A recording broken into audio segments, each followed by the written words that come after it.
எல்லாருக்கும் வணக்கம்.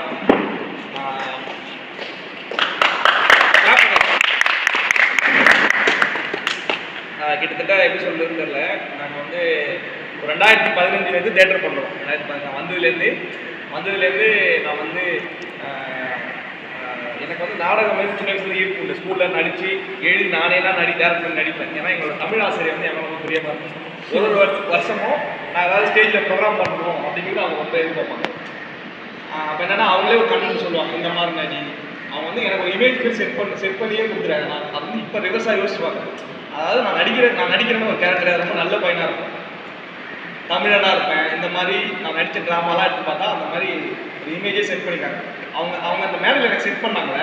அந்த இமேஜ் தான் ஸ்கூலுக்கு என்னை பார்த்துது, காலேஜ் என்னை பார்த்து அந்த மாதிரி அதுக்கு நான் ட்ரெயின் ஆகிருக்கேன். அந்த மாதிரி இப்போ தமிழ் ஆசிரியை என்னை வந்து எப்படி ட்ரெயின் பண்ணாங்களோ அந்த மாதிரி தான் நான் வந்திருக்கேன். அதோட நீச்சி தான் நான் இன்றைக்கி இருக்க வடிவமாக பார்க்குறேன்.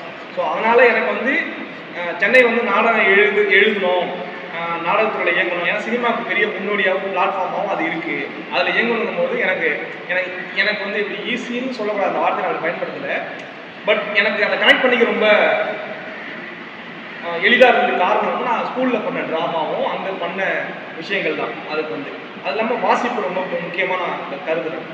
வாசிப்புனா என்னை பொறுத்தவரைக்கும் சின்ன வயசுலேருந்தே என்னோட சுயாதீன நாடகத்தை கூட நான் எழுதிப்பேன். எனக்கு தெரிஞ்ச ஒரே ரைட்டு திருவள்ளுவர் மட்டும் தான் ரைட்டு சொல்லுவேன். நம்ம வந்து நிறைய காப்பி எடுத்துக்க முடியும், நிறைய வார்த்தை எடுத்துக்க முடியும், கருத்து எடுத்துக்க முடியும். அது என்ன மதம், ஜாதி, அடையாளம், எந்த அடையாளம் துறந்து இருக்கிறது. இப்போவே சமகால அரசியலில் வந்து திருவள்ளுவரை தன்மயப்படுத்துதல் இருக்குல்ல, அதுக்கு வந்து ஒரு பெரிய போட்டி நடக்குது. எல்லா கட்சியுமே அதை ஆக்கிரம். ஏன்னா அதுக்கு ரீசன் என்னன்னா அது வந்து அவ்வளோ ஸ்ட்ரென்த்தாக இருக்குது திருக்குறள். அந்த கருத்து வந்து உலகத்துக்கு பொதுமுறையாக இருக்குது. அப்போ என்னன்னா அது சிம்பிளாக நான் எப்படி பார்க்குறேன்னா, அவரு ஒன்று முத்துசாமி எனக்கு கிடைச்ச ஒரு 4 மணி நம்ம வீட்டில் ஒரு பிரச்சனை இருக்குல்ல, அதை பார்த்து டீட்டெயிலாக நல்லா கிளியராக எழுதுனா அதை மாதிரி உலகத்தில் வேற எங்கேயும் நடந்துருக்கும், எல்லாருக்கும் புரியும்படி இருக்கும் அப்படின்னு ஐயா சொல்லுவார். திருவள்ளுவர் அப்படின்னா உலகமே பொதுவாக பார்த்து எழுதிட்டார். உங்களுக்கு புரியுதுல? நம்ம சொல்லுவோம் அதில் வந்து கடவுள் வாழ்த்துலாம் இருக்குது. நம்ம கேள்வி கடவுள் வாழ்த்து பிரிச்சுலாம் இருப்பாங்க.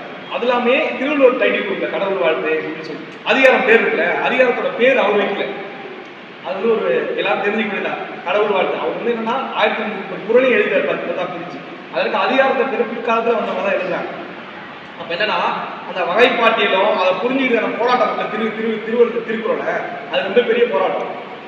அதை நமக்கு புரிய வருதுக்கும் அதை நம்ம புரிஞ்சுக்கிறதுக்குமே ஒரு அரசியல் தேவைப்படுது, ஒரு அறிவு தேவைப்படுதா இருக்கு. தமிழ் மொழியை பற்றி தெரிஞ்ச வேண்டியதாக இருக்கு. இது எல்லாத்தையும் நாடகம் செய்யுது.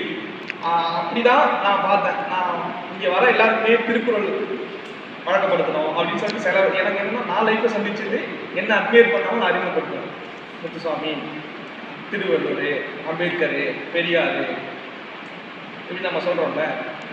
இந்த மாதிரி இந்த தத்துவங்கள்லாம் கொண்டு தான் நம்ம நாடகம் தொடர்ந்து அரங்கேற்றப்படுது. அப்போது இந்த வரவங்களுக்கு நம்ம பண்ணுற நாடகம் வந்து சமூக நீதியை பேசுகிற நாடகமாக இருக்கணும், அதை பற்றின பொது கல்வியாக இருக்கணும் அப்படிங்கிறத நாங்கள் ரொம்ப தெளிவாக கான்சியஸாக இருக்கோம். அப்படி ஒரு நாடகம் தான் சொன்னால் நம்ம பண்ணணும். என்னோட முதல் நாடகம் என்ன நான் சோதித்து பார்த்துருக்கோம், என்கிட்ட இருக்க அரசியல் அறிவு எப்படி இருக்குன்னு நான் சோதிக்கிறதுக்காக எழுதப்பட்ட நாடகம். இந்த நாடகம் சொன்னால் நம்ம பண்ணி. ஸோ அந்த நாடகத்தில் வந்து நடித்தவங்க எல்லாருமே ரொம்ப ஒரு அடுத்தடுத்த கட்டத்துக்கு போயிருக்காங்க. அது ஏன் நாங்கள் திரும்ப பண்ணுறதுக்கான ரீசன் என்ன, நான் வர எல்லாருக்கும் பயிற்சிக்கு ஒரு பயிற்சிக்கான ஸ்கோப்பாக இருக்கிற நாடகம். நிறையா டைலாக்ஸ் இருக்கும், நிறையா டைலாக்ஸ் மனப்பாடம் பண்ணுற கேப்பபிலிட்டி வரும். அதை நீங்கள் புரிஞ்சுக்கணுன்னா உனக்கு வந்து நிறையா அரசியல் அறிவு வேணும். அதில் வந்து தமிழ் தேசியம் இருக்கும், தமிழக விடுதலை இயக்கம் பற்றி இருக்கும், நீங்கள் வந்து இன்னும் தற்கால திராவிட அரசியல் பற்றி இருக்கும், இது அவங்க இடதுசாரி வலதுசாரி 2 பேரோட அரசியல் பற்றி புரிஞ்சுருந்தா மட்டும்தான் அந்த வசனத்தை நீங்கள் பேசவே முடியும். ஸோ இப்படி இருக்கிறதுல இந்த நாடகத்தின் மூலிமா நான் அப்ஸ்ட்ராக்டாக அவங்க எஜுகேட் பண்ணுறது நிறையா இருக்குது. உங்களுக்கு கொண்டு புரியுதுன்னு நினைக்கிறேன். ஏன்னா நான், வீரு, ஆதி, சூர்யா, சந்தோஷம் எல்லாருமே வந்து ஒரே விஷயத்த தான் ஒரு விஷயத்த 360 டிகிரி கோணத்தில் வேற ஒரு மாதிரி சொல்லியிருக்கேன். இல்லை நான் உங்களை இதை தான் ஃபாலோ பண்ணணும்னு சொல்லலை, நீங்கள் எதை வேணாலும் ஃபாலோ பண்ணணும். இந்த நாடகத்துலேருந்து ஏதோ ஒன்று கிடைக்கும், அதை எடுத்துக்கோங்க. அதனால் ரொம்ப சாலிடாக நம்புங்க. கிட்டத்தட்ட ஒரு 3 மாதம் நான் உங்களுக்கு சொன்னேன், நான் அட்மிஷன் போடும்போது 3 மாதத்துல அந்த கோர்ஸ் முடிக்கணும். கிட்டத்தட்ட 9 மாதமே ஆயிடுச்சு. ஏன்னா இந்த நாடகத்தை அந்த அந்த உருவத்துக்கு கொண்டு வரதுக்கு ரொம்ப பெரிய போராட்டம் ஸ்ட்ரகிள் இருந்துச்சு. ஏன்னா நீங்கள் எல்லாம் ரெகுலராக வந்துடுவீங்க, ஆனால் உங்களுக்கு வேற ஏதோ உளவியல் சார்ந்த பிரச்சனை இருக்குது. அது என்ன பிரச்சனைனா இந்த அரசியல் பற்றி உங்களுக்கு தெரியாமல் இருக்கு. இந்த அரசியல் பற்றி தெரியாமல் இருக்கு. இன்னொன்று என்னன்னா, இன்னைக்கு நிறுவனம் ஆச்சுல, உங்களுக்கு அதை பற்றின ரெஃபரன்ஸ் ஆல்ரெடி உங்களுக்கு இருந்துச்சுன்னா எடுத்து டக்கு ஈஸியாக பண்ணிட்டீங்களா இருக்கும். அது இல்லாத பட்சத்துலாம் நீங்கள் நடிக்க முடியல. அந்த ஹெசிடேஷன் இருக்குது, தயக்கறங்க, வேலையை பார்த்து பயம். உங்கள்கிட்ட இப்போ ஒரு பாதி அளவு வந்துடுச்சு. இதுக்கப்புறம் நீங்கள் எக்ஸ்பீரியன்ஸ் கெயின் பண்ணணும்னா நீங்கள் நிறைய படங்கள் பார்க்கணும். டெய்லி ஒரு பிரச்சனை வருதுல்ல, அதை பற்றி தெரிஞ்சுக்கணும், அவேராக இருக்கணும். புரியுதுல? ரிலீஸ் ஆகிற படங்கள் எல்லாத்தையும் பார்த்துடணும். பணம் செலவாகும் தான், ஏதோ டவுன்லோட் பண்ணியோ ஏதோ ஒரு வழியில் பார்த்துடணும். அதான் ட்ரெண்டில் இருக்கிறதுக்கான வழி. சொல்றது புரியுதுல?